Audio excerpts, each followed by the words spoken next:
गणित की वैकल्पिक विधियां, ये चैप्टर है हमारा।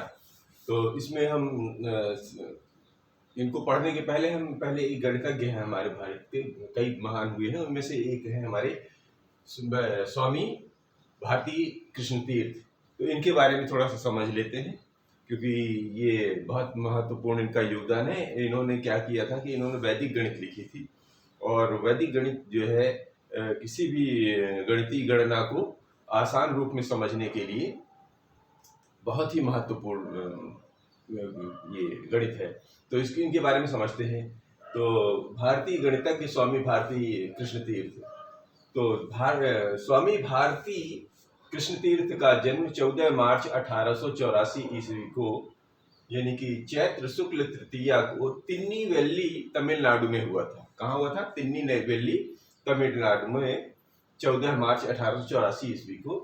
और माता पिता की ओर से उन्हें वेंकट रमण नाम प्राप्त हुआ था, यानी उनका नाम था वेंकट रमण। क्या नाम था? वेंकट रमण।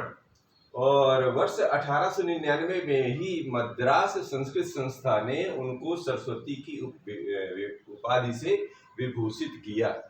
वो पढ़ने लिखने में इतने ब्रिलियंट थे, उनका जो कैलकुलेशन इतना फास्ट था कि अगर कोई चीज कोई बच्चा पूछता या कोई उनके साथी पूछते थे तो इतना त्वरित जवाब देते थे, वो इतना त्वरित और इतना सटीक जवाब देते थे, वो प्रमाण के आधार पर, गणितीय प्रमाणों के आधार पर। इसलिए उनको फिर सरस्वती की उपाधि से वो विभूषित किया गया।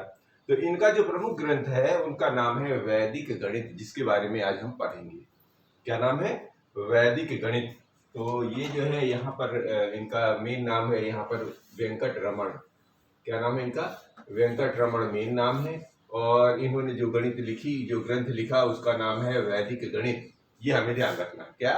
वेंकट रमण, जिनको बाद में हम स्वामी भारती, इनका असली नाम था स्वामी भारती कृष्ण तीर्थ। भारती कृष्ण तीर्थ तो बाद में इनका नाम पड़ा। नाम था वेंकट रमण, जिनको सरस्वती की उपाधि से विभूषित किया गया। बाद में उनका नाम पड़ गया स्वामी भारती कृष्ण तीर्थ। और उन्होंने जो किताब लिखी उसका नाम था वैदिक गणित। ये तीन चीजें समझ में आई।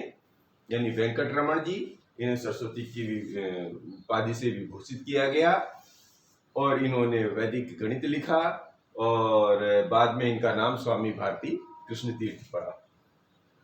एक अद्भुत चमत्कारी एवं क्रांतिकारी ग्रंथ है। कौन? वैदिक गणित। अभी आप जब पढ़ना शुरू करेंगे इसको ना, तो इसकी जो कैलकुलेशन के तौर तरीके हैं पारंपरिक तरीकों से बिल्कुल अलग हैं, और बिल्कुल चमत्कारी ढंग से इसके जवाब भी मिलते हैं आपको। अभी करके देखेंगे हम लोग।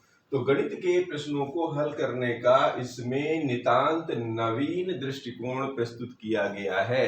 यानी जो पारंपरिक तरीका अभी हम लोग पढ़ते चले आए हैं, बिल्कुल आप इससे देखेंगे बिल्कुल डिफरेंट है, बिल्कुल अलग है इससे।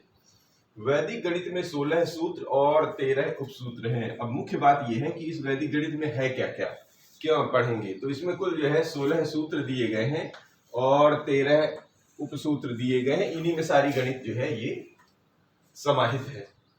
तो अब इनमें से कितने हम लोग पढ़ेंगे, कितने कवर करेंगे, अभी आगे चल के समझ में आएगा।